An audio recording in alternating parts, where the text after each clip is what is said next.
Bismillahirrahmanirrahim. Assalamualaikum warahmatullahi wabarakatuh.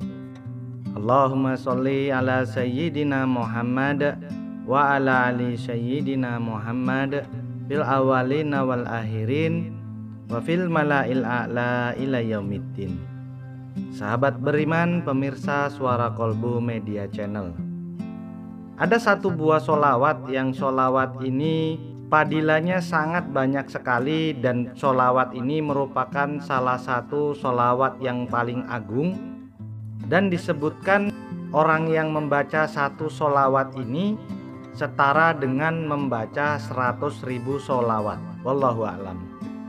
Sholawat ini adalah sholawat Al-Fatih. Sholawat Al-Fatih ini hampir 30 tahun Syekh Muhammad Al-Bakri beriadoh dan bermunajat kepada Allah Subhanahu wa Ta'ala. Tujuan beliau munajat agar diberikan sholawat yang pahala, siri, maedah ataupun keistimewaannya mengungguli seluruh sholawat yang pernah ada. Kemudian seorang malaikat mendatanginya dengan membawa secarik kain dari sorga yang bertuliskan sholawat Al-Fatih dengan tulisan cahaya. Oleh sebab itu pula sholawat Al-Fatih disebut dengan sholawat Al-Bakriyah, dan ada juga yang menamakan dengan sholawat Al-Yaqutatil Faridah, yakni mutiara yang tak ada duanya. Dan ada juga yang mengatakan dengan Sayyidus Sholawat, yakni pemimpin dari seluruh sholawat, tapi yang paling dikenal dengan sebutan sholawat Al-Fatih atau sholawat Fatih. Mungkin di antara Anda yang menonton video ini juga salah satu pengamal sholawat Fatih.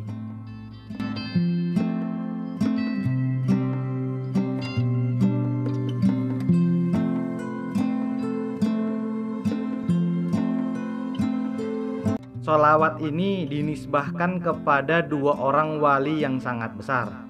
Pertama kepada Sultan Al-Auliya wa Gausol Al-Rabbani Syekh Imam Abdul Qadir Al-Jilani, dan yang kedua kepada Kutub Al-Auliya Syekh Imam Abu Hasan Muhammad Al-Bakri.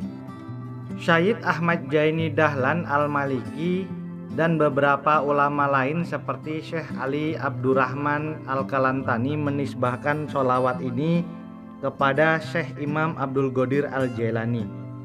Sedangkan sebagian ulama lain seperti Syekh Ahmad Al-Shawi Al-Maliki dan Syekh Muhammad Fatan Ibnu Abdul Wahid As-Susi An-Nazifi menisbahkannya kepada Syekh Abdul Hasan Muhammad Al-Bakri. Dari Syekh Yusuf Ibnu Ismail An-Nabani mengatakan, yang artinya siapa saja yang lazim membaca sholawat Fatih ini sehari 100 kali, niscaya akan terbuka baginya segala hijab, dan ia mendapatkan cahaya dan tertunaikan segala hajat yang tiada mengetahui kadarnya melainkan Allah.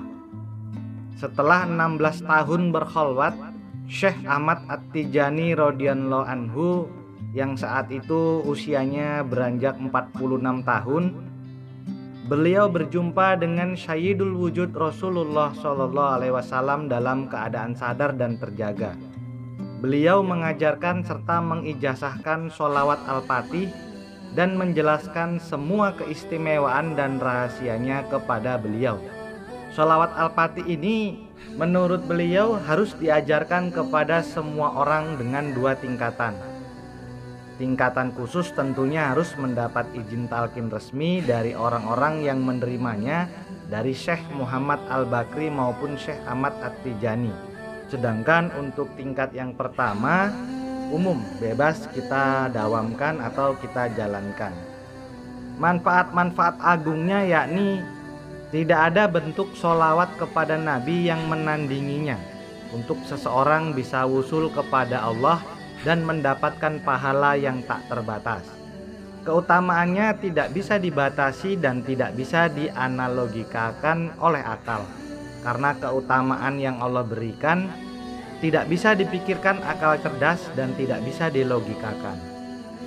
Orang-orang yang mengamalkan sholawat Al-Fatih, maka dalam hidupnya insya Allah akan banyak sekali keberuntungan yang dapat diraih, terutama apabila dibaca pada malam hari selepas sholat isya ataupun pada malam Jumat.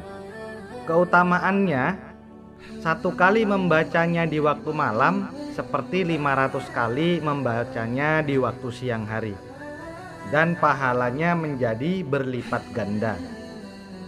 Orang-orang yang mendawamkan sholawat Al-Fatih, insya Allah kelak di surga akan berdampingan dengan istananya baginda Nabi Shallallahu Alaihi Wasallam.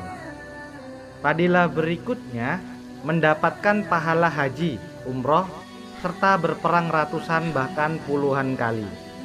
Dan orang yang melakukan dosa sebanyak 400 tahun, maka dosa itu akan diampuni Allah sebab membaca sholawat Fatih sebanyak 100 kali pada malam Jumat.